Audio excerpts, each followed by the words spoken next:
Hey, welcome everyone to Miracle Monday. And today we have Robert Linz as our Miracle Monday guest speaker. And Robert actually found his way into the Miracle Monday community through Lloyd, who it was just very funny how it worked. Lloyd was conversing with Robert in terms of, or on the subject of e-bikes, because Robert, I guess, toured across the UK and his e-bike, and Lloyd was just following that. It had nothing to do with the Course in Miracles, and through a conversation, they Mhm. discovered that they both had the commonality of A Course in Miracles.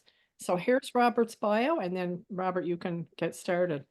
Sure. Born 1953, I grew up on the west side of the city of Cincinnati and was raised Catholic. I loved sports and riding my bike in my youth. I was an avid student and had a very communicative relationship with my mother's brother, who was a Catholic priest in the Archdiocese of Cincinnati.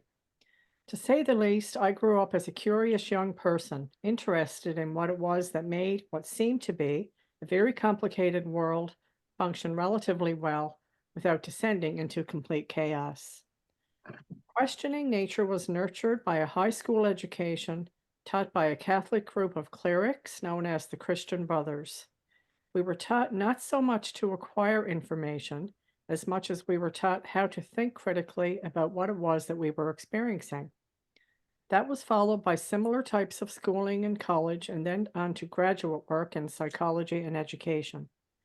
Marriage, raising three daughters, running my own construction business, and divorce ensued as the experiences that shaped my future life. Post divorce brought me back around to pursuing what I think many of us do in response to crisis in later life. We ask ourselves, as I did early on, what is living this life really about? The recession of 2008 pushed me further along upon my journey that created the opportunity for authoring Godspeed, Riding Out the Recession, which was published in 2014. By that time, I had exposed myself to many of the Eastern spiritual perspectives, such as Zen, Buddhism, Hinduism, and others, which speak of the physical universe as but an illusory experience. Their explanations for that being so were never nearly satisfactory enough for me, despite my belief that this is but an illusory experience as a seemingly real physical body in a seemingly real universe. My search for a good explanation continued until I finally came across the teachings of Dr. Kenneth Wapnick after what had been a frustrating attempt to read and understand the text of A Course in Miracles. How that occurred is what I intend to share with others in my Zoom session with you next week. So I'm going to put everybody here on mute Okay. and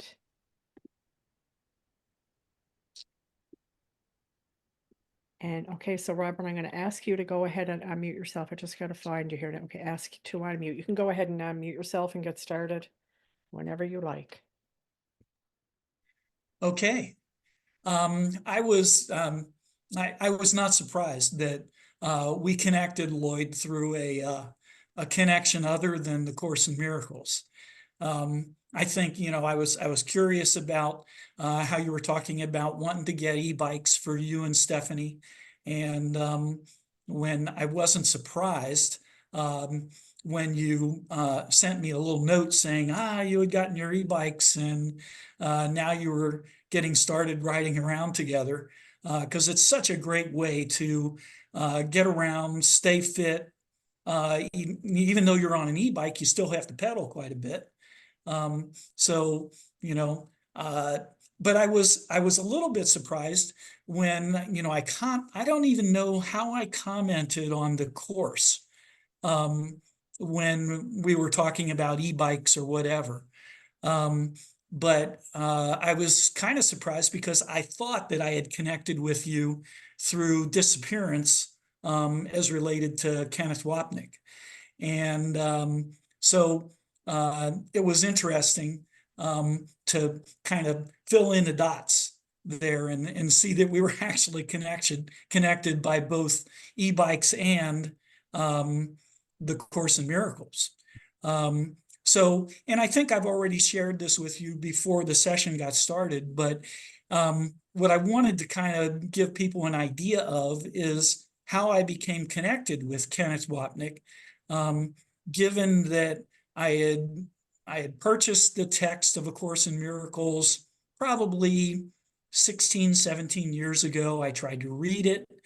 I was completely befuddled by trying to read the course, because it was difficult to make sense of what was literally true and what was a metaphorical kind of symbol.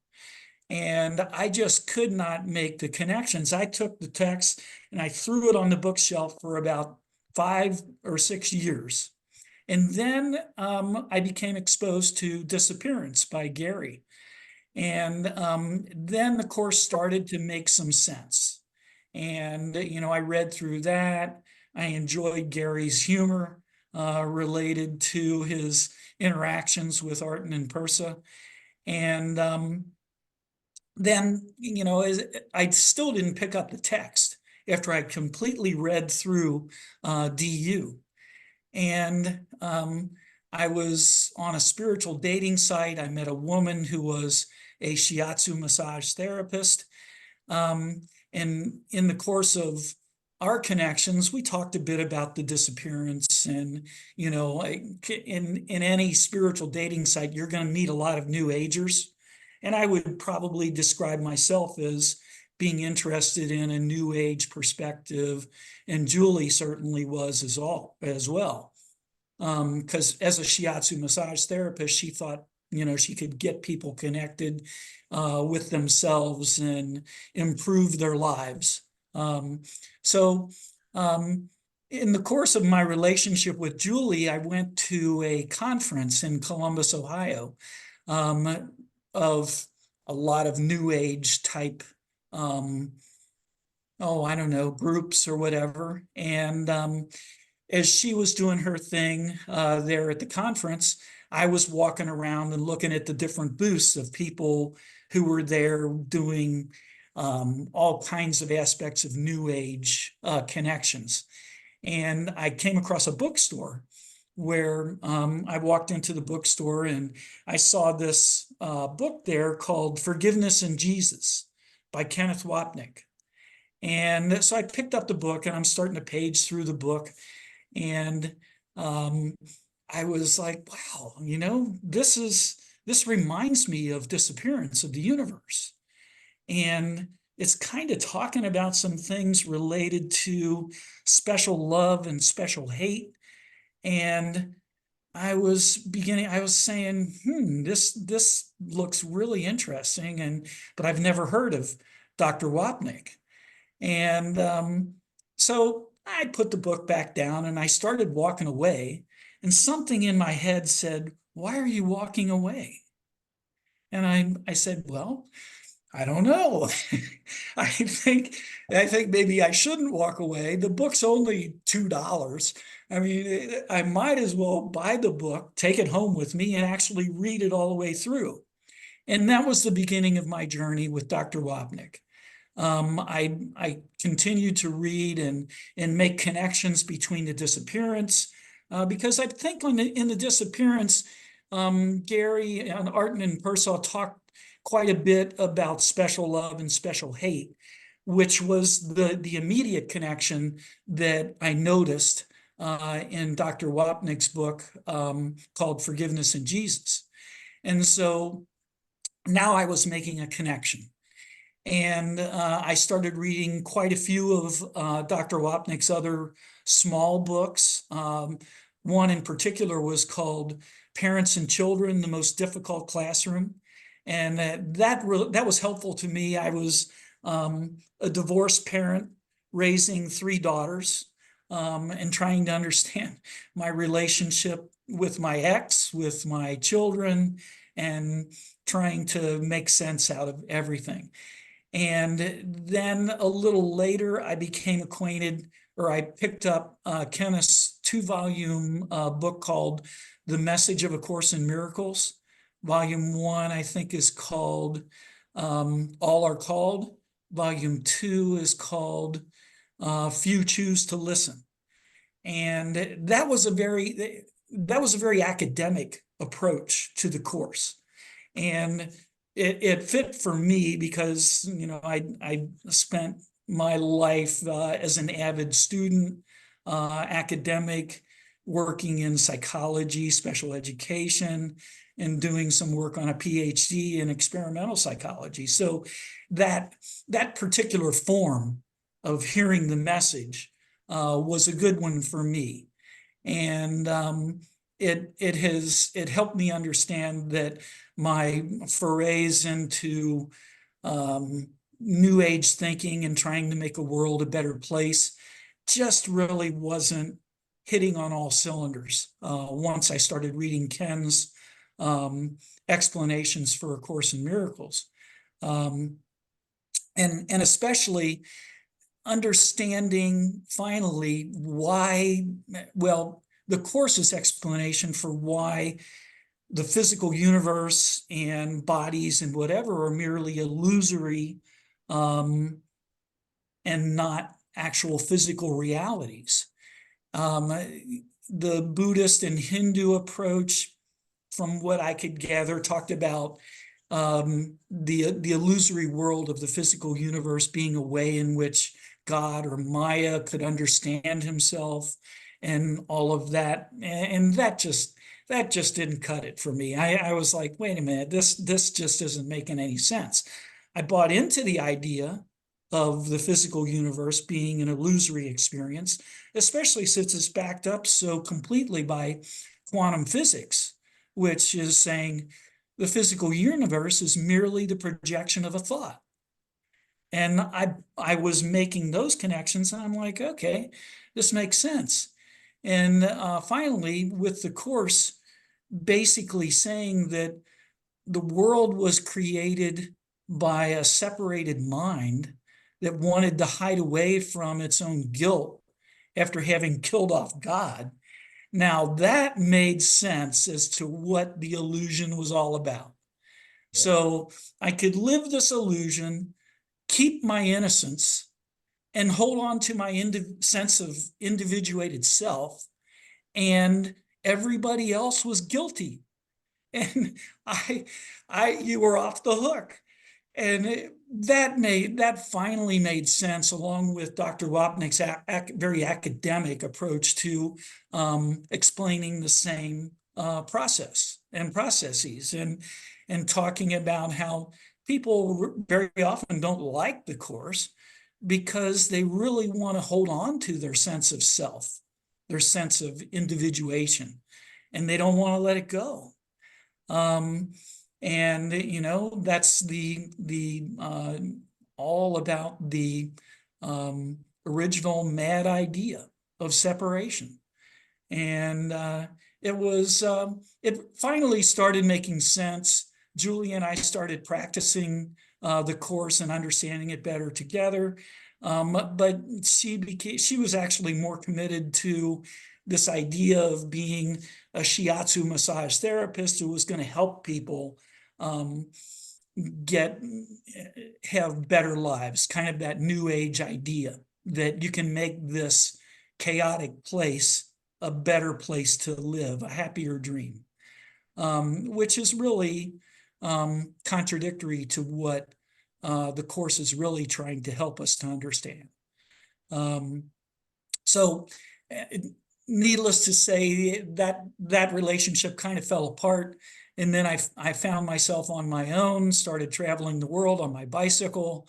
And it's been an interesting experience, meeting many different people over the course of a few years now, since I retired at the end of 2019 and stopped running my business at that point. So that's kind of, I think that kind of captures what the last 12 to 15 years have been like for myself. Fantastic. That's beautiful. Yeah. It's nice. It's precise and to the point. Yeah. Yeah. And maybe I can start the ball rolling here on questions, but before I do that, I'm just going to take I'm going to give everyone the power to unmute themselves, but everyone is going to continue to be on mute. Yeah, okay. Okay, so if anybody has anything they want to discuss or a specific question for Robert, please feel free to raise your hand electronically at this point.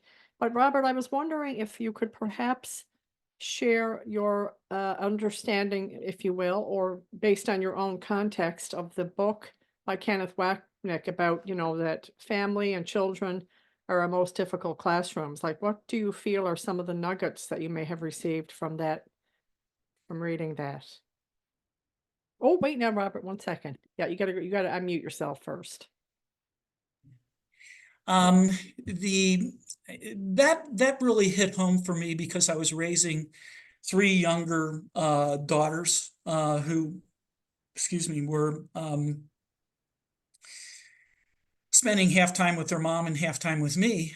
And I, the idea of overlaid on that was the original idea that I read in Forgiveness in Jesus about special love and special hate. And if you look at Dr. Wapnick's book about parents and children most difficult classroom, um, it continues that theme of special love and special hate. And what was particularly interesting to me was that it helped me to better understand my relationship with my own parents and the tendency of people to kind of make the parents the bad guy for the rather pitiful life that you feel like you're experiencing, and all of these difficult things that you went through in your childhood and all of that stuff. And what was helpful to me was that in that small book can help me to understand that I had created this dream related to my parents so that they could be the bad guys and I could once again still be the innocent um, third party involved here, so that my sad situation in life, being a single parent and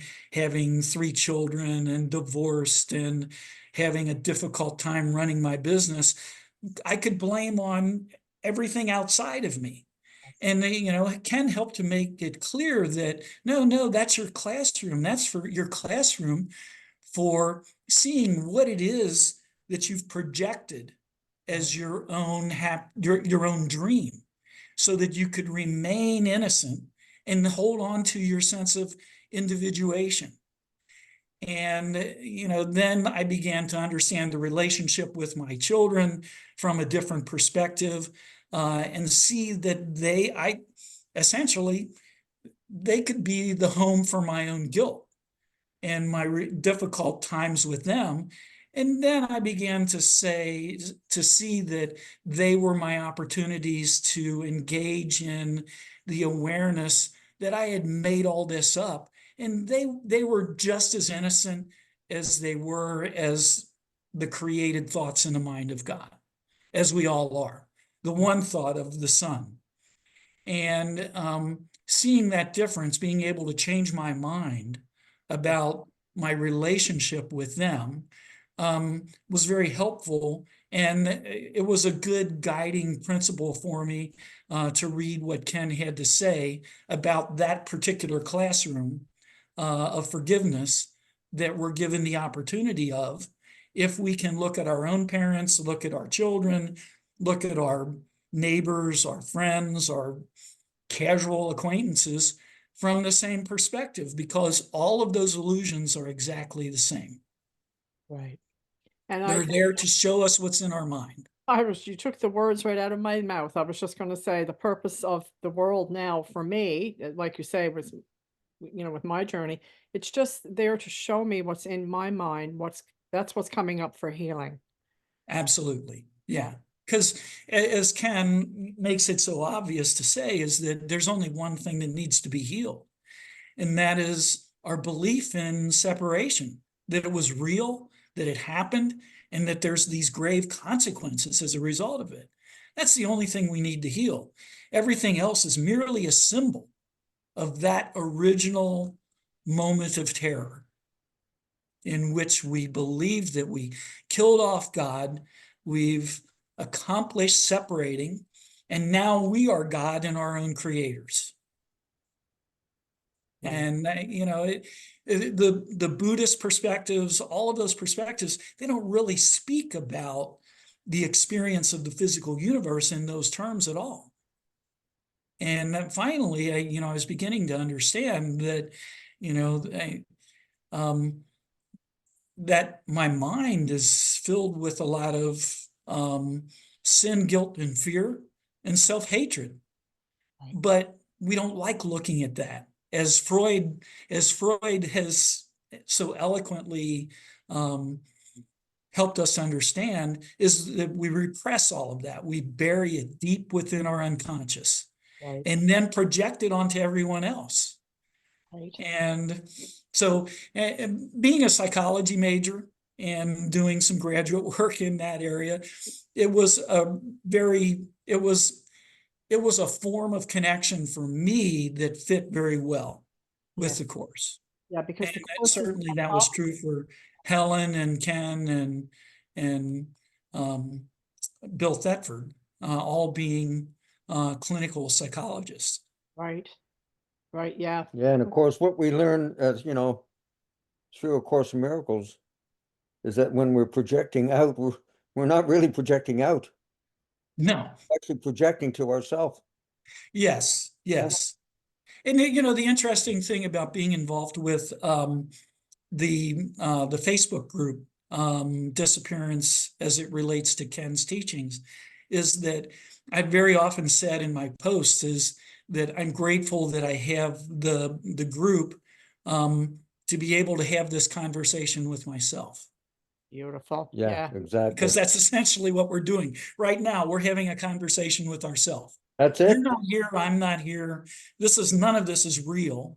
But it's a way of having this conversation with our separated minds so that we can make one or the other choice, continue to make one or the other choice. We can choose to believe in separation, or we can choose to look at the world differently and see that we are still the sun and never left. Yes. Yes. And I love that saying where it says, when you want only love, you will see Yeah. nothing else. Yeah. Beautiful. Yeah. I think one of the things that people who study the course want to attach themselves to that idea of love Yeah. so much that they get upset when Ken starts talking about, no, wait a minute, you have to look at all the hate that's Yeah. in your separated mind, because the hate is what is keeping you imprisoned in your belief that, oh, now you're an individuated self who can just love everyone and love. I think Ken referred to that as bliss ninniness. That's it. Right. Yeah. Yeah. And, it's, and getting attached to that idea is kind of part of that whole idea of how New Agers want to make the course and New Age thinking the same. Yeah. Right. Very When true. they're not at all. Nope. Right. And being willing to look at that self-hatred, that desire to murder, as it's so eloquently spoken of in the course. That's a difficult thing to do. And, I learned very on in psychology that the most difficult thing that most people have to do is to look objectively at themselves. Yeah. And the course helps you to do that. And reassuringly, Ken says, look at it, but don't feel guilty. That's the key. As long as you don't feel guilty, you're not judging yourself. And when you do not judge, then you align yourself more with the Holy Spirit than with the ego that wants you to judge everyone and everything and yourself. Yes. So important. Yeah. Yes. I mean, that's one of the main teachings now by a lot of good teachers, that look at the ego without judgment. Yes, because if you look at the ego, judge it, and try to kill it off, the ego loves that. The ego dances with joy when you do that. And I certainly felt myself trying to do that early on in the course. But I began to realize by reading the teachings of Ken that I was kind of missing the point. Yes. And that was has been very helpful to me. And life is about slipping in and out of those two choices. We only really have two choices.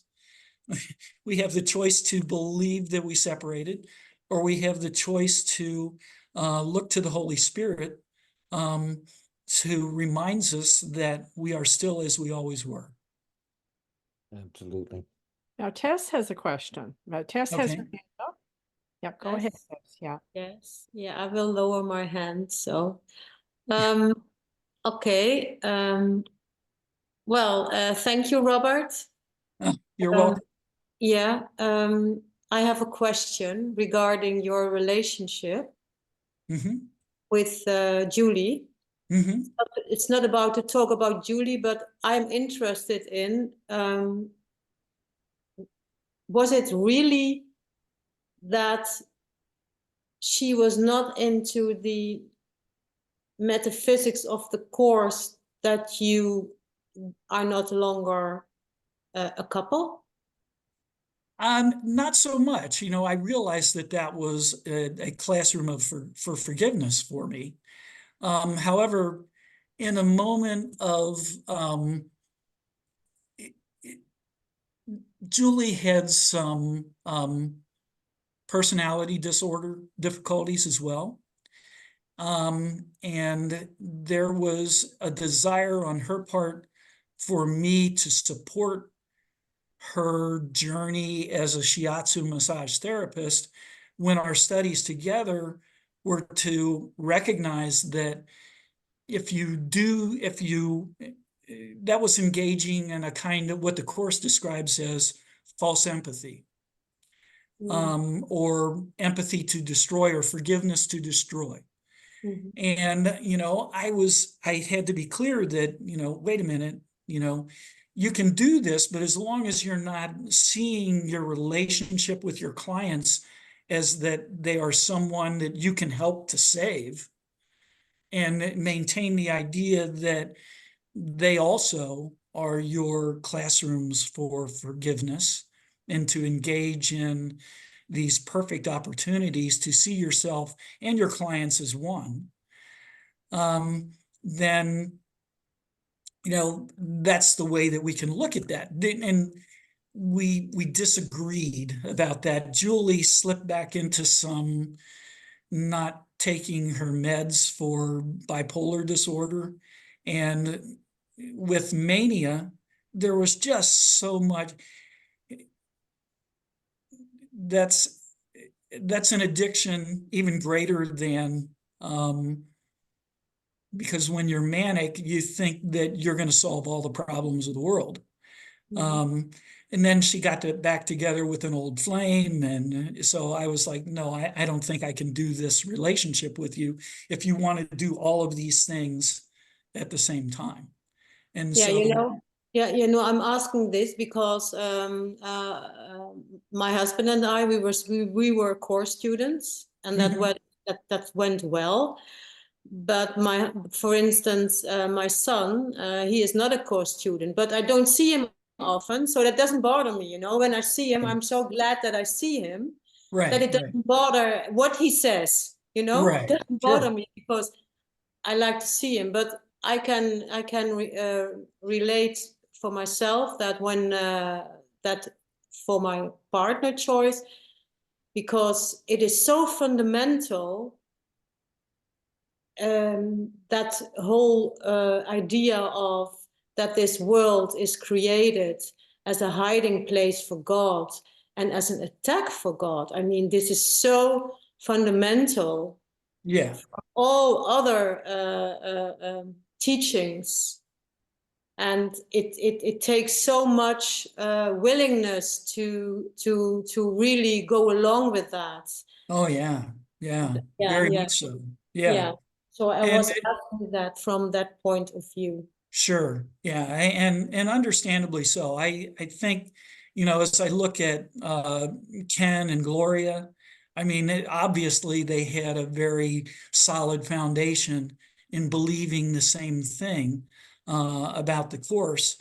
Ken was a divorced individual as well. I mean, he left a relationship, and we all have these experiences. And I believe in the Manual for Teachers, there's a description of three kinds of teacher-student relationships. The casual encounter, where you bump into a kid and you don't get angry with him, and you share this moment of kindness together. And then there's shorter term relationships in which you have a relationship with someone, and it has a course and it has an end, which isn't really an end at all, but it seems as if it's an end. And then you have lifelong relationships, which don't end, at least in physical bodies. And I think that, each of us can see those kinds of relationships that we've had over the course of our lifetimes, especially if we're older. And to be able to have them and not judge them as either having been right or wrong. I did the right thing, I did the wrong thing. No, they were there. We had these experiences, and they're all part of our journey into forgiveness, and hopefully standing at the gates of heaven and waiting for God to reach down and take us back. Yeah. Thank you. You're welcome. Yeah. Joe Fishman. Okay, we have just a question or conversation here in the chat. Robert, this is from Dove. Robert, can you say more about false empathy in this world? Since ego thinks it realizes when it helps someone who is struggling in this world. And as Jesus says in the text 16 introduction, that's joining in suffering. So Yes. Yeah, can you say a little bit more about false empathy in the world? Thanks, Dove. Sure. Anything, the Course makes a very good point of saying that even in the slightest way you think of as another that you have a relationship with or that you've encountered as being someone other than yourself, to treat them kindly, to treat them with feeling like, oh, how can I help this poor person? You're really reinforcing the idea that the ego loves so much that they're outside of you. You are your individuated self. They're outside of you. And what you're doing is not really helpful, because what's helpful is that we demonstrate somehow that we are all the same. And admittedly, when you're dealing with someone who, let's say, is asking you for a handout on the street, and you allow your mind to wonder, well, how can I help this person? It's not really false empathy if you at the same time can say, we are the same. We are living a dream in which we both believe that we've accomplished the impossible and separated from God. This is how it is. The dream is manifesting for this seemingly separate person. And this is how the dream is manifesting for me, given that I still believe that I'm a body in a real world. But if you can hold all those ideas at the same time, you can kind of defang that empathy, because ultimately you have to recognize that this person is potentially someone who is either calling out for love or sharing love. And if they're calling out for love and you see it in that way, you recognize that they're showing you that you call out for love also. No matter whether you're having a good day, having a bad day, or whatever. And when you see it from that perspective, you've somehow defanged false empathy. Yes, that's very good. Yeah. I just wanted to share a story. A friend of mine told me one time he had a dream. No, wait, now, before I continue with that, this friend of mine used to, on his way to work every day, he would pass an alleyway where this homeless guy sort of lived in this alleyway. And so he had a dream one night in which the homeless guy said to him, "I'm not who you think I am." And Mm. that just, I mean, I just got cold shivers when I heard that. And what it reminded me of was that we are all the great rays. Hmm. Yes, yes, we are. No matter how we're manifesting our belief in separation, Right. at the same time, we are all the great rays, Beautiful. you know? And there is only one sun, one thought in the mind of God that Yeah. is the sun. And it only seems like a bunch of different rays, a bunch of separate entities, because we're still in a very unconscious way holding on to our belief in separation. And that's the only thing we're here to heal. We're not here to heal physical illnesses or heal our economic woes or to heal our children who are suffering through personal difficulties or whatever. We're just here to look at everything and recognize that we are all the same. Right. And then when we do that, we open the door to being non-judgmental, and we open the door to experiencing the reflected love of God into this world. Even though, like Ken likes to talk about, there is no love here in this physical universe. There's no love here. It's all hatred, and which disguises itself as special love. And, we certainly are able to see the special hate, but don't be confused. The love of God can be reflected into this world that we call the physical universe, but it's not here. The Wow. only place we experience the love of God is when we have finally returned to heaven, even though we're already there and never left. Very good. So, that's how I try to think about that as often as I can. Yes. Beautiful. And Dove, did you have anything you wanted to add to that? Or No, Robert's doing a really great job. He ended on false empathy and that was perfect. That's like right as Jesus would talk to you about the ego joining only for the suffering. And in your last remark about Ken would remind you there is no love. It's all special relation.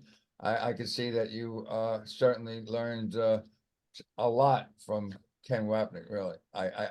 He's one of the most amazing teachers I've experienced, and certainly Gary Renard has done a great job. And I believe that Ken's comment about DU was that there was nothing in DU that would be in contradiction to the text of A Course in Miracles.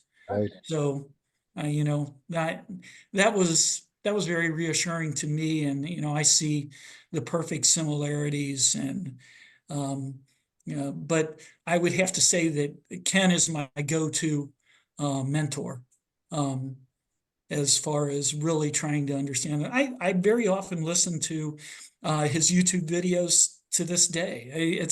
And I've listened to many of them several times, and sometimes you get another little nugget of Yep. awareness out of each one that maybe you didn't get before. Yeah. Like the two dreams. Yes. The more you watch that, everything becomes so crystal clear yeah. because it's Absolutely. all in those two videos in a sense. Yeah. Yeah. Yeah. And Ken has a nice sense of humor as well. He has some little retorts with some of the people who have come to his sessions, and he'll kid with them, and and, and try to, make light of things. And, as Jesus is trying to say, this isn't serious. Smile at what the tiny mad idea. And it's just silly. Which doesn't mean that we laugh at others and laugh at the horrible dreams that we make up for ourselves. But if we can see that it's all part of an illusion that we can either make a choice to be part of or make a choice to look at it differently. I'm going to ask you a question here about, which I've experienced many times, and I just wondered on your e-bike experiences. Did something ever show up for you that was absolutely, without question, that Jesus was in charge of time and space?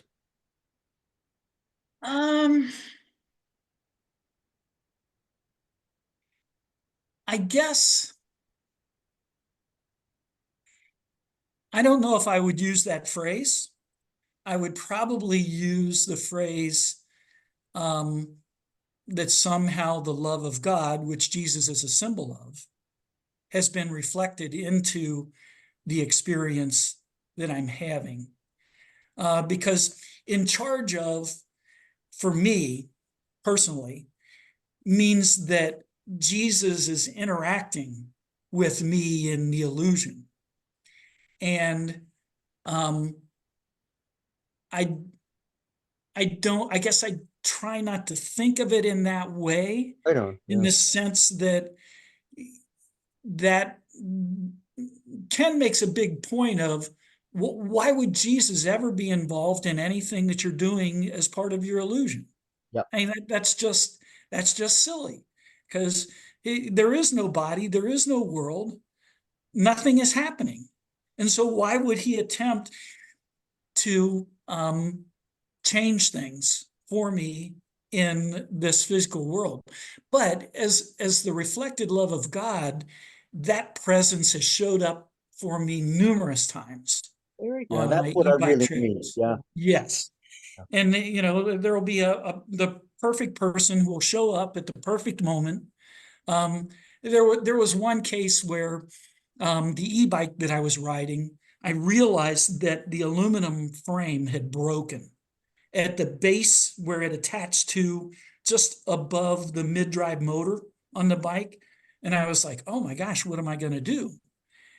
I was not a quarter of a mile away from a little company that could actually weld aluminum. And I don't know if anybody knows anything about welding and all that stuff, but it's sometimes difficult to find someone who can weld aluminum. Yeah. And I went over there, the guy took time out from what he was doing. And we looked at the bike together and strapped it all back. And they machined a piece of aluminum cylinder to drive down into the seat post so that it could go down to the place where it was cracked. And then he welded it up for me. And I think he charged me like €5 to do it. And, it was like the perfect time, the perfect place. And I've had numerous situations, which I speak of in Godspeed, Riding Out the Recession, many similar kinds of experiences. Although when I wrote Godspeed, I was probably thinking a little bit more in terms of God being involved in this experience that I was having, rather than the reflected love of God showing up. Well, that's So it was a little bit more of that new age twist at the time that I wrote Godspeed, which I would probably, give some, let me clarify, that I don't believe exactly the same thing now. Now that I've delved more deeply into understanding the course based upon the teachings of Ken. That's beautiful. I think a lot of people have the same experience. They write a book, 10 years ago, Like we had a guy, a good friend of ours, on a couple of weeks ago. We've had him on 3 times now. His name is Louis Miguel Falcao, and he has 2 best-selling books. And he said, "Don't read them. I don't recommend them." Because his I understanding think, is deepened so much, right? And everything right, kind of changes and evolves over time. sure, yeah. I share a little experience that Stefan and I had about 3 weeks ago. As you know, I drive a school bus, and I had dropped this young lady off at a certain spot every day for a year almost. And I used to chat with the husband and the wife, never together. They were never together, but in separate. They'd pick up in different cars, and we'd had not really any conversation about a course at all, none. Yeah, But we seemed to have this connection, and yeah. it's something you can't really explain. It's just, Mhm. you feel like you've known this person before, Yes, which you probably have. yeah. And the thing is, they moved, and I stopped driving their daughter home because they moved to another location. And I had given them my Stephanie, I have a business card which mentioned the Course in Miracles on it and things like that. And I gave them that, and I said, try and keep in touch that you've moved. I'd like to, talk to you some more. Mhm. Anyway, weeks went by, and all of a sudden I got an email from her saying that they were so glad that we were teaching A Course in Miracles. And I thought, gee, that's pretty unusual. I mean, Uh-huh. what do these people know about A Course in Miracles, right? But they invited us up to their cottage for a day for a brunch. And we didn't even know them. Like, we never Mhm. associated them with a couple. And I said, sure, we'll go. So Sure, that's anyway, great. off we went, and we ended up at their cottage, and we had a little chit chat as we met. And I'm going to tell you, within 10 minutes, I see Stephanie chatting with Connie. Connie is her name. And I was chatting with her husband. And the conversation was all around A Course in Miracles. I'm Sure. looking up thinking, what is happening, right? Yeah. Yeah, Turns out that she had, and had just started a few weeks ago, A Course in Miracles. oh, wow. And Yeah. she said, I'm just starting to read The Disappearance of the Universe. Well, it blew my That's, mind.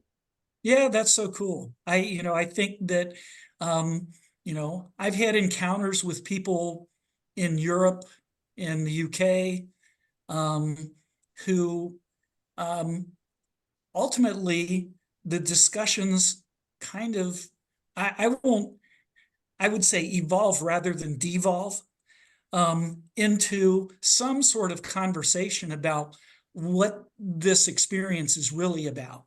Right. And I've shared with people, that I have this particular perspective, and unless people ask me, well, can you tell me more about that? I tend not to speak about it. Right. But almost inevitably, people ask me, well, tell me more about that. Yeah. And so then I have conversations like I'm having now with people. And a lot of people have walked away from those encounters and say, that really makes me think about things that I need answers to. Yeah. And, I just think that that's kind of, we're here to have a forgiveness journey, or I like to speak of it also as an awareness journey.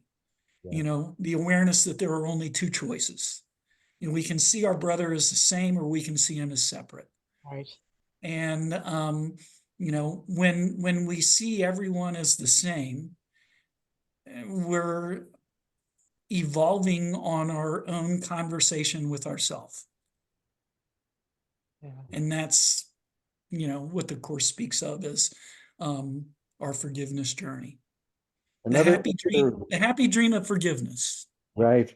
Another quick one. I'll just try and get this quickly, is that we used to we still do go to this coffee shop down where we keep our motorhome in the summertime.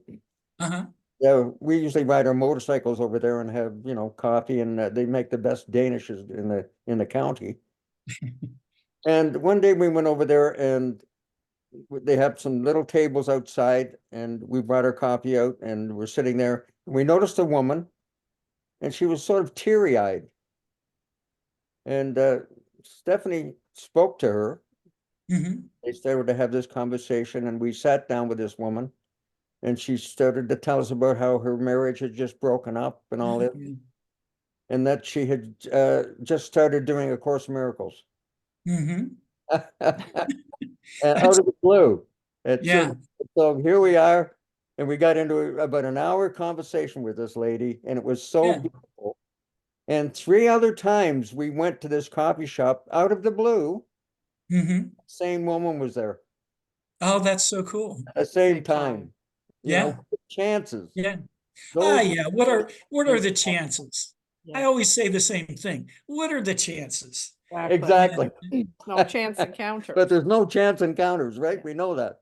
Right. It just Right. shows you how the love flows in, like it just Yeah. there all the time.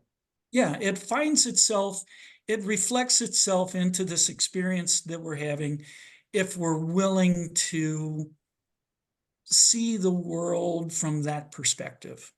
Absolutely. Yes. Yeah. Yeah. So, Hey guys, got 2 more hands up. We just go, okay, Mickey, go ahead and unmute yourself. Hi, thanks for your talk, Robert. yeah. I have a question about your study of psychology. Since I've retired, I've toyed with the idea every once in a while of going back to school and Ah. getting a degree in psychology. I have no idea why. Um, would But it seems like the progression usually is people start out in that field and then go into the course. Would it be like, do you think it would be like taking a step backward to go back into academia? And No. this is for anybody who's Yeah. studied psychology in the group here. Sometimes I feel like it would be like hitting my head against a brick wall. Uh, Taking on that endeavor in that Yeah. because nobody would want to buy into me doing a thesis on A Course in Miracles if I were studying psychology. But That's true. That's true. I've thought of that as well. But I think that certainly understanding anything um, is a worthwhile endeavor. Um, Certainly understanding the foundational principles of Freudian psychology and projection and all of those defense mechanisms that Freud spoke of, that it blend themselves into the course. I think it's helpful in understanding the course even better. So I don't think any pursuit of the kinds of information that's available to us about how we look at ourselves and what we repress and what's in our unconscious. That's certainly positive. Those are positive things that assist us in the journey towards looking at our unconscious mind with the help of the Holy Spirit. So I don't think it would be a step backward at all. Not at all. I think that would be very worthwhile. And probably enrich your understanding and how you practice the course. okay, maybe I'll bite off that thing and chew on it for a while. Sure, sure. Thank you. Well, and you never know who you might meet when you do that. That's true. That's true. What else do I have to do? I'm retired. I am as well. I am as well. That's why I'm riding my bicycle around the planet. Okay. That sounds like a more fun endeavor, actually. It very often is. Yeah, yeah. Well, good luck with that. Let us know if you decide to pursue that. Okay, I'll keep you posted. All right. Bye-bye. Thanks, Thanks. Vicki. All right, Dove. Okay, yeah, I originally wanted to share a little on the idea that there are no accidents in God's plan for salvation, which is right in the course, basically. And out of that, I came up with this saying, which Maureen Muldoon made me a poster. It says, "We live in a sea of synchronicity within an ocean of love."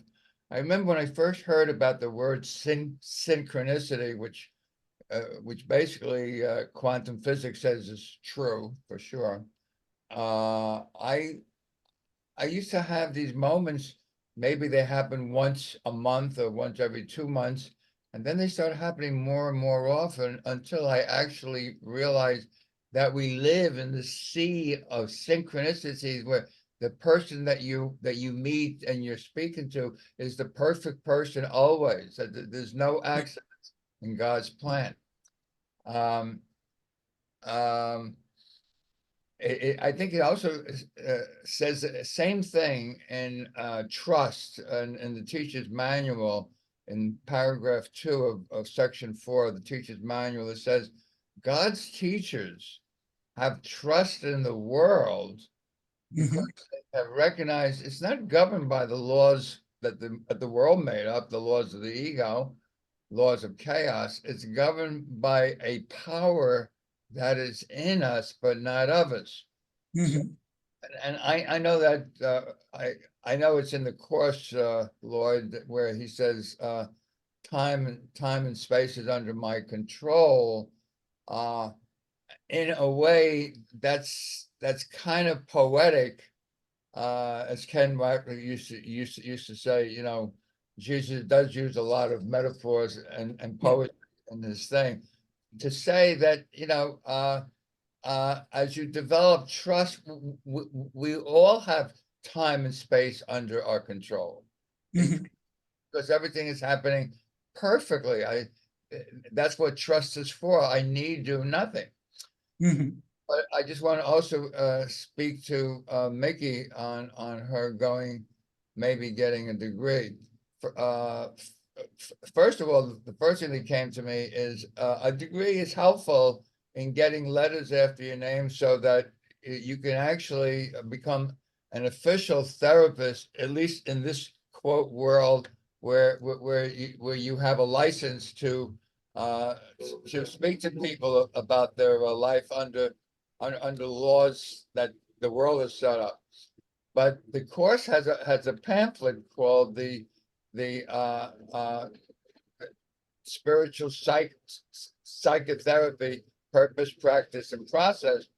As a matter of fact, at ACM Gather, where Lynn Johnson and I kind of run these groups, on Tuesday night, we have just gotten into the psychotherapy pamphlet.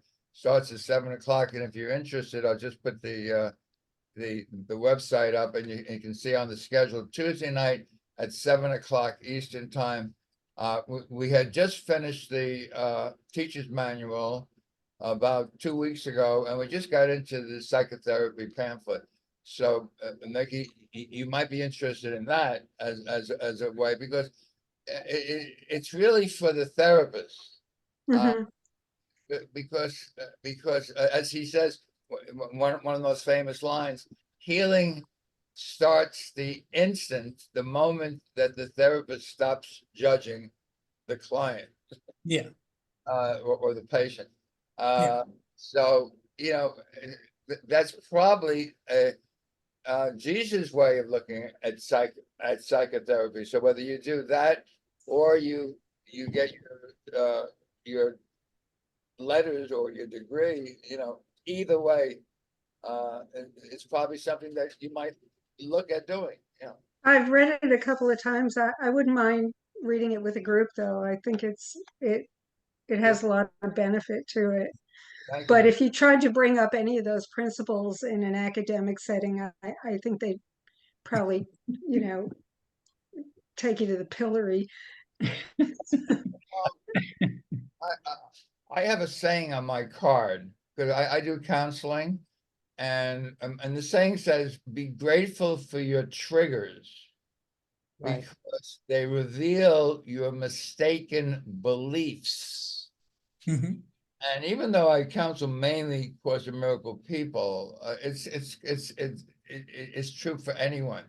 If you have a problem with somebody, someone in your life is upsetting you, worrying you, concerning you, there's something going on in that relationship that is going on within you. That's why you're upset.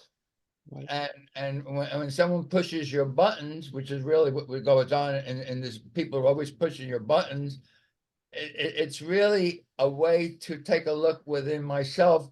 Well, what is it that I believe in that's not true? What am I believing in that's not true? So we say be grateful for the things that trigger you, because they reveal your mistaken beliefs. And I spell the word beliefs with a big lie right in the center. You know, I believe that certain people's, are bad or something, I mean, that's, that's an ego belief, period. Yeah. Fabulous. Yeah. Well, it's the belief that I'm bad. Yeah. You know, if I believe somebody else is bad, right? Yes, people tell you to look at yourself. Exactly. Thank you. I think Ardith's got a question here. She got her physical hand up here. Ridiculous. I'm so non-tech that I can't. I'm trying to find the thing where you can put the hand up, and different boards work differently. And I'm going, and I'm pulling up all the wrong things. Where on the bottom here can I do that where the hand shows? No, I had the same problem, Edith. I was on a, believe it or not, here I am supposedly, apparently hosting a Zoom group, and I don't even know how to put my hand up either. So don't ask me. Okay, I'll check someplace else. I've tried every one of them, and I was afraid I'd get myself to the moon at this particular point. I don't know. I tried everything. Yeah, Ardith, it's under reactions. You have to press like right on the base, right on the word reactions, and it comes up raise hand. Well, I'm going to have to try it in someplace else because I pressed everything and I don't even see reactions. So, okay, I will shut myself off. And if I have something and you see this hand up there, please have mercy. It's under more. More is all the way to the right on the bottom. Okay, wait a minute. Reactions? Yeah. So you click. Oh, yes. Thank you. Thank you, Dove. You're beautiful. Actually, Ardith, Dove is talking about the ego there. Idols. What is an idol? More. More. I got dragged right into the example. Okay, thank you. Oh, I forgot my question. But while I've got the microphone, here's a second. Dove, on your programs, do you record those? Can they be accessed at a later time? They are. They're all on YouTube. Actually, we now have. We've been on YouTube for about 6 or 8 months. It's under Gather. Course in Miracles spelled out. Gather for a Course in Miracles on YouTube. Okay, I will take that down. But please come. It's easy. Well, I would like to, but this particular Tuesday, I have another commitment, but I definitely would try to pop in. Yeah. Actually, we have 5, 6 different Zoom classes. Saturday, it's on the textbook. Thursday, I'm sorry. I'm sorry. The one I was talking to you about, the psychotherapy, on Thursday at 7 o'clock. Yeah. Thursday. Okay. Is 7 Eastern time is psychotherapy. Okay. What would probably be helpful too is I'm sorry, I don't mean to take it away from this particular discussion, and Robert, but if is there a place on the site itself where you can go in and see what programs are when? Oh yeah, if you go to acmgather.us, there's a calendar there, Monday, Tuesday, Wednesday. Okay, I'll do it. And all the hours of teaching are there. We're actually on the radio 24 hours, 7 days a week, nonstop. I knew that. I knew that. I've been away for a while, but I know some of the individuals who are doing the wonderful programs that you put out. So I will take it on my own responsibility, not take up any more time here, and I will go check. But I've got my lead now, so as soon as I can make connections, I will. Thank you so much. What I mentioned, Meredith, that Dove actually put the links in the chat here if you want to check it out. Okay, if I can find the chat, I will. Yeah, Don't strain me too much. it's under more. I'm only Under more. Okay, okay. Thank you. Yeah. Like you say, we don't want to confuse you too much. I don't want to No, no, confuse no, no, myself. please, not today. That's a Monday only, so. Okay, thank you. Yeah, I also put our Zoom link on. That's the Zoom link. You don't even need to go to ACM Gather. That's our Zoom link right there, bit.ly/capital ACIMG and the rest in small letters Gather. ACIM Gather. That's our Zoom link. Terrific. Now, does anybody else have anything else for Robert? Robert, I want to thank you for your participation here today. I mean, really beautiful, and I felt like it was very clear. And for me, it's like you brought everything back to the basics. Yeah, I think that's the critical point. You know, in the years that I've studied with Ken, I find that I'm more capable, since I also have a master's degree in special education. I pull the information together, and I try to get back to that basic point. And that's really the most important aspect of my conversations with others about the course, is that essentially we live in a world with seemingly endless choices. However, we really only have two choices if we want to be healed and heal our minds. And so much of New Age wants to heal our bodies, but that's not really the emphasis of the course. Right. And I think the reason it's not the emphasis is because it doesn't bring peace. No. I mean, to heal the body, or to heal your financial situation, or to heal the world, or any situation in any way, it doesn't bring peace of mind. No. Temporarily. Well, it seemingly does, right? Seemingly. The satisfaction of the ego momentarily, but it doesn't actually heal the mind. Yeah. Right. That's that's a biggie in the course community, is that there is a lot of people in the course community that think course is about healing the body. I know. And Ken really, he made that a major point in his talks and everything, is that no, don't be mistaken. The body is purely something of the egoic mind. And it's not even there. It's trying to live your life and holding on to these ideas that this conversation I'm not even having this conversation. It's not real. There's nothing going on here. The only thing that's going on is whether I'm choosing to believe or have a belief in separation, or if I choose to adopt the teachings of the Holy Spirit, which says that we are the Son and we have never left. Yeah. And I try to boil everything down to that. Everything else is just a symbol of what's going on right there. Right. And if I can keep that in mind, then I'm engaging in forgiveness from moment to moment. Yes. Because forgiveness is that awareness. As the course says, it takes what we made and uses it to get us home. Absolutely. Yeah. I have a question. Maybe everybody could participate, or anybody that feels like they want to participate. This is a question that's just come to me recently. I'm asking for a friend.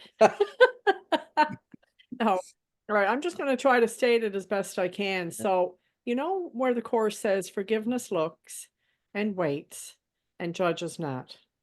So how do you look without judging? That's my question.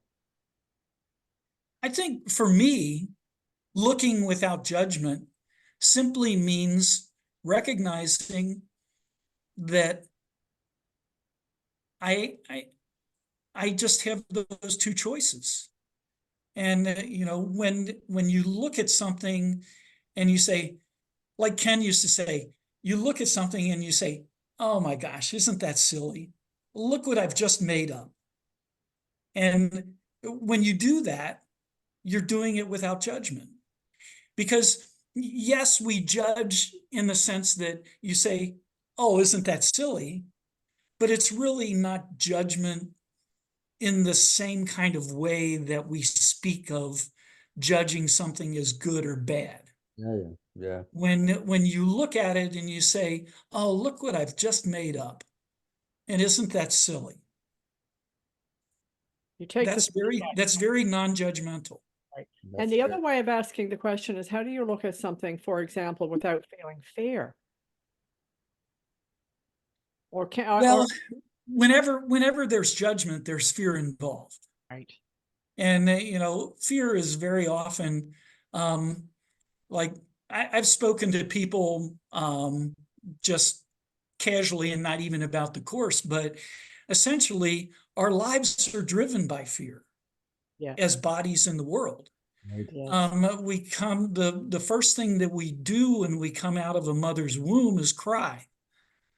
I mean, that's an expression of fear because we're now no longer metaphorically in the womb of God. We're Right. no longer held in love and completely nurtured anymore. And we come out into this world and, our lives are about mitigating or minimizing that very primal level of fear. Everything about our lives is about mitigating that.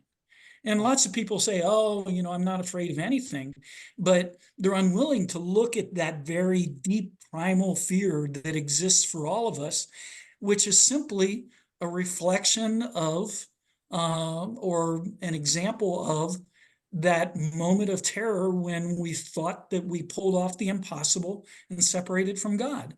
All of these things, all fearful things, are merely symbols of that one moment.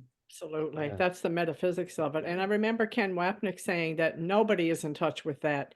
In one of his videos called the Two Dreams, he said Mhm. no one is in touch with that. And so this is, now that we're going back to the secret dream, this is what a lot of people are experiencing now, that primal fear. Yeah. And Abstract. a lot of us would not admit that we actually fear God. If somebody asks you, are you Right. afraid of God? Oh, Because it's simply buried in the unconscious mind. But yeah. what happens when you start to awaken, that fear starts to come up. And I remember precisely when it came up for me, when I started to feel these mental and physical attacks that seemed to be happening to me, was that God had caught up with me.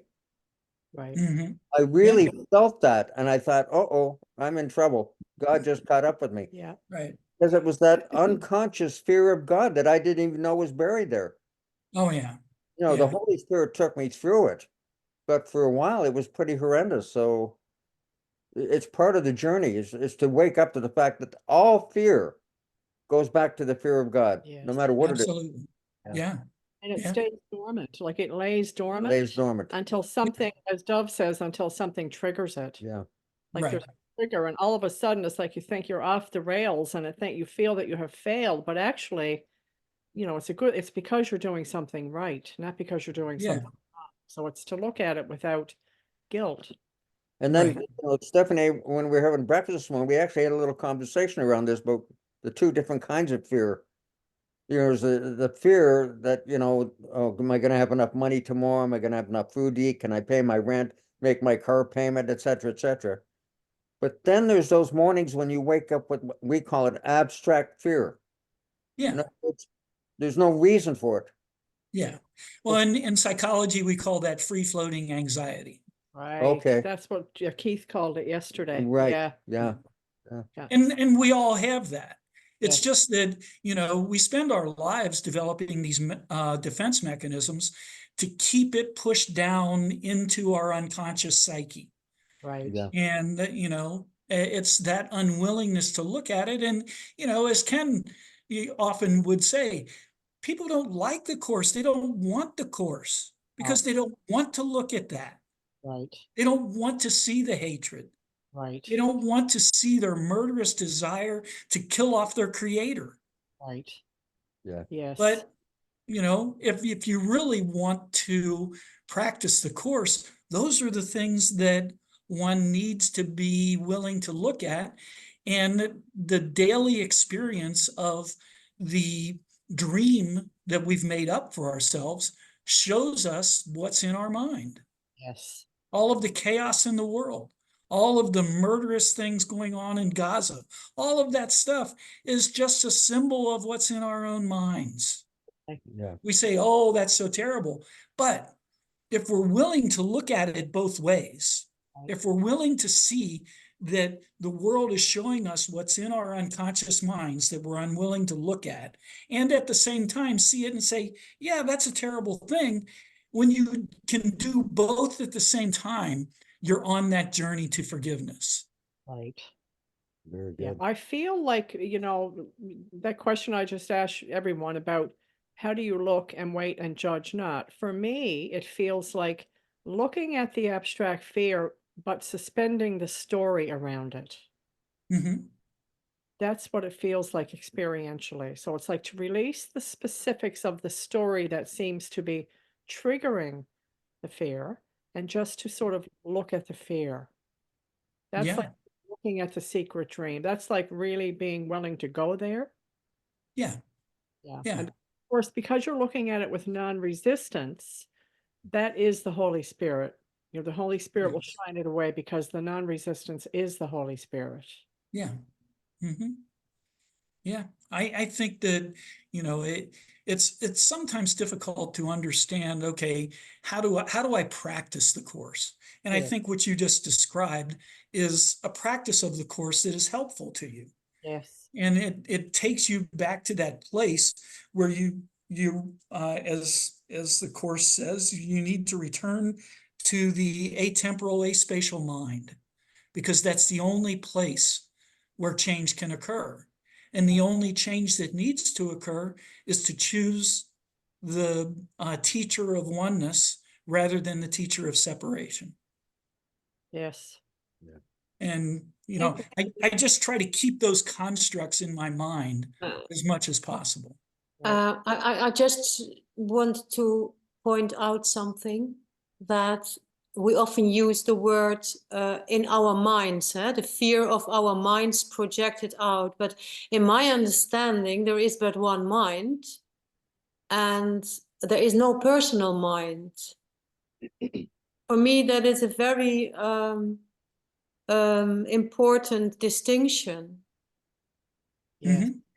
Because Yeah, well, so many of us believe that our mind is a function of our brains, which, yeah, as because Ken it is says, one there's, mind, and Yeah. it's like I see it like that. It is one mind, and the mind that there is that generic fear and that generic guilt, and that seeks a platform to project on, and that is then the body, Mhm. the so-called personalities. But there Yes. is no personal mind. There is no test mind in the mind. No, No. there are no individual personalities in the mind of God. No. There's So only, that's the confusion when we use terms like minds. I mean, yeah. well, as Ken often used to say, is that the reason we have such a difficulty with going back to the mind is because we don't know what it is. That's Right. it. Yeah. We don't know what that mind is because we've completely pushed it into the unconscious. We don't even believe that exists.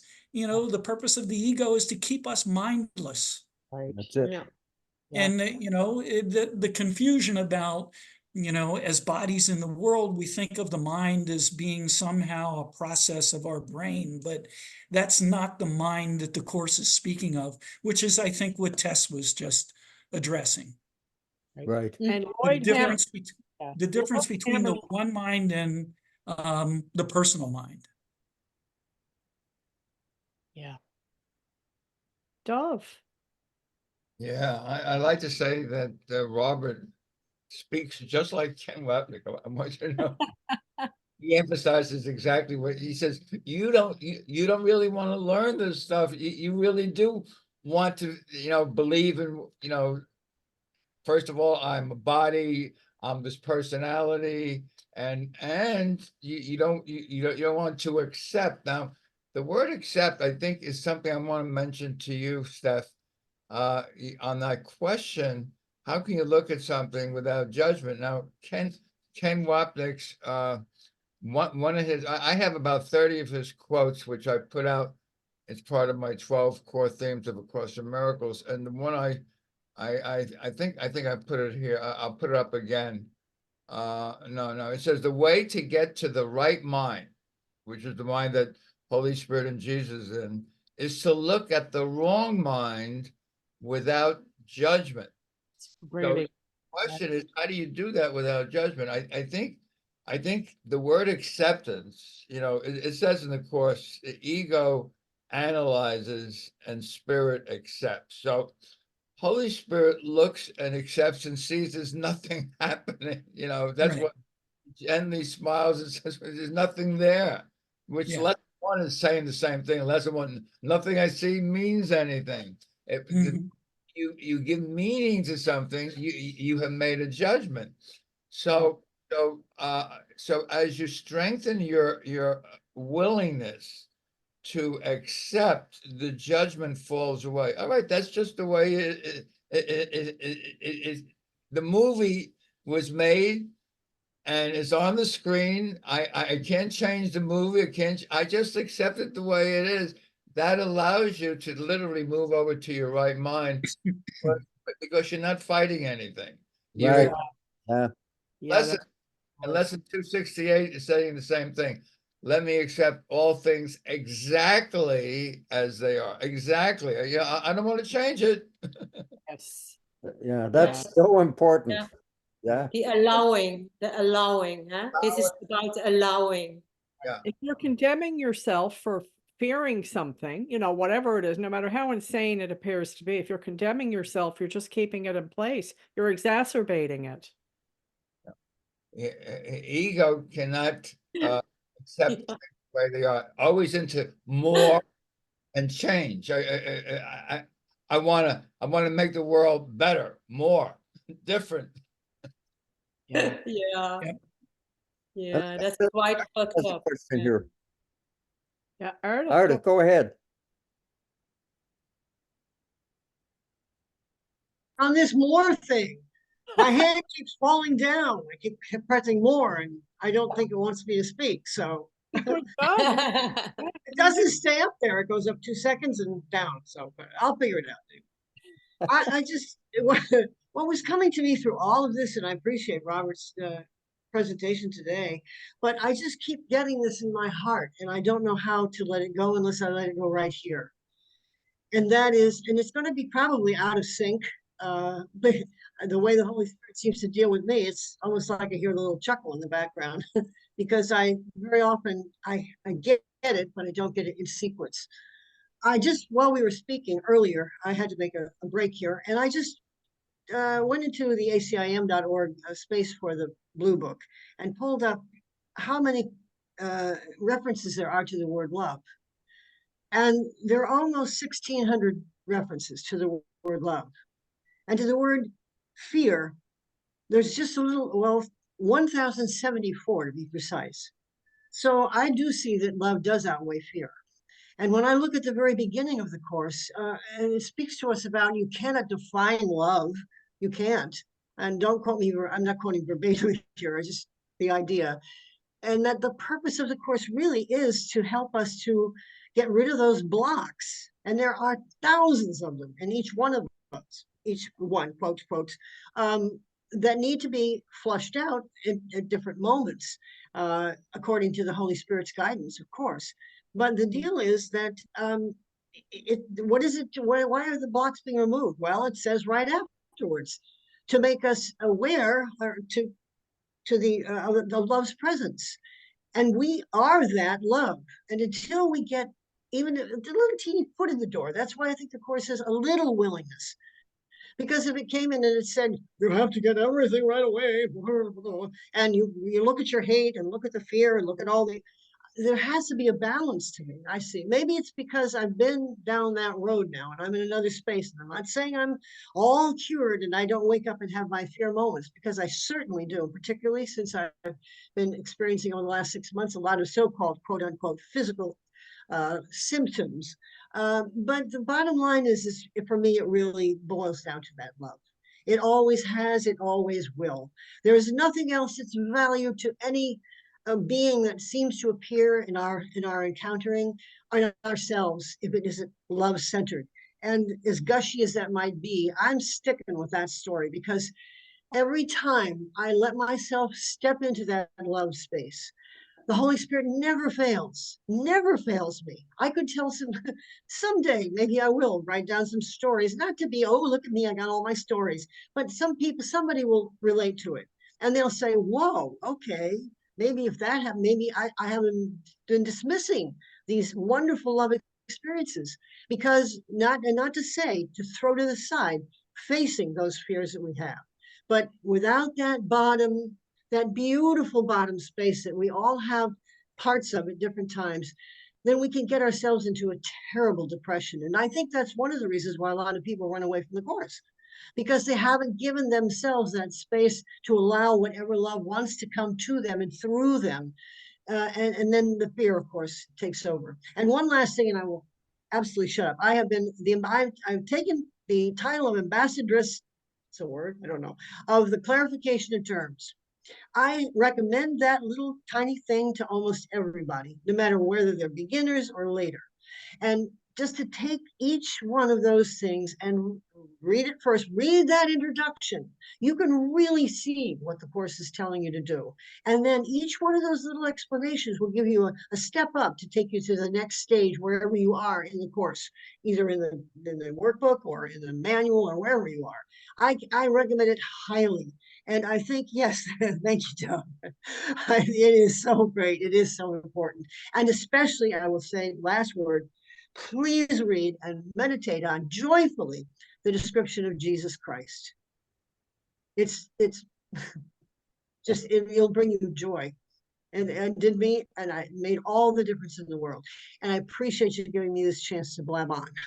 Thank you so much. And thank you, Robert, for bringing your understanding here. Thank you. And thank you, Artis. Yes.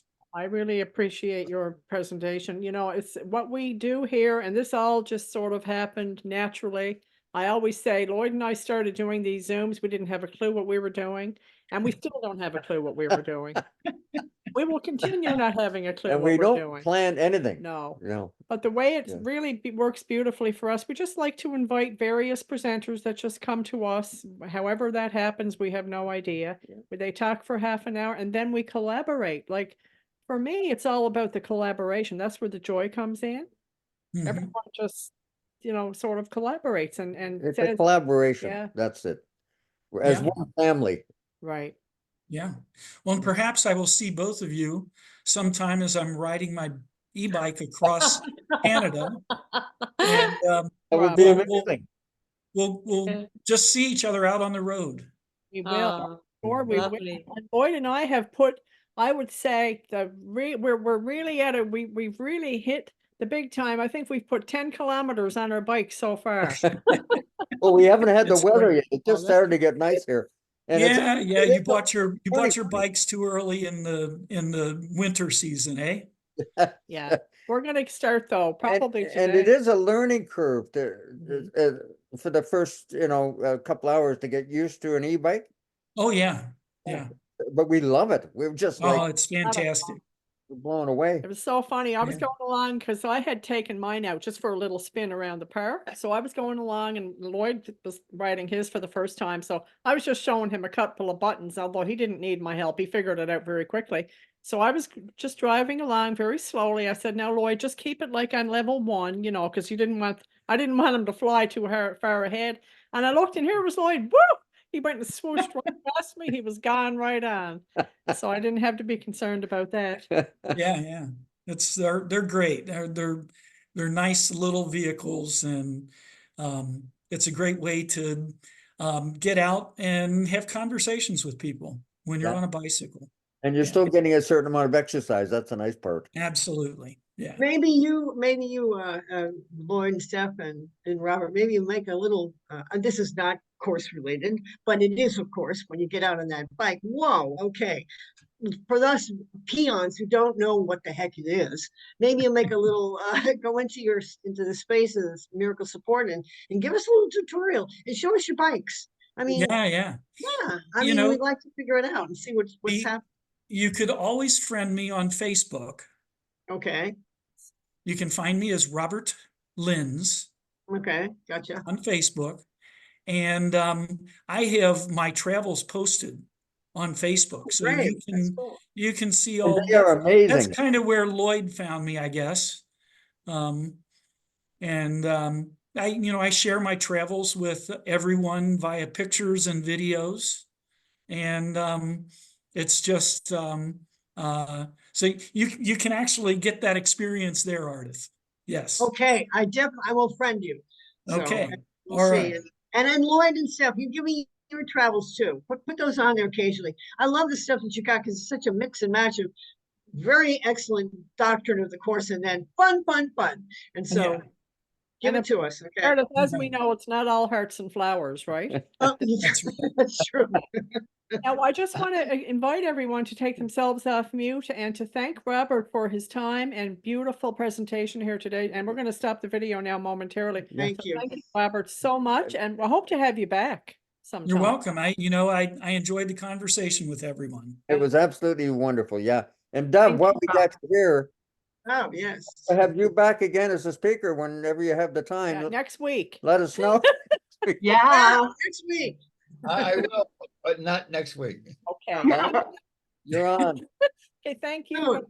Thank you so you. much. All right. Thanks, Thank you guys. so Thank you, much. everyone. Thank you, Robert. Thank you. Bye-bye. Thank you, Robert. Bye-bye. Thank you, everybody. Love Bye-bye. you. Love you too.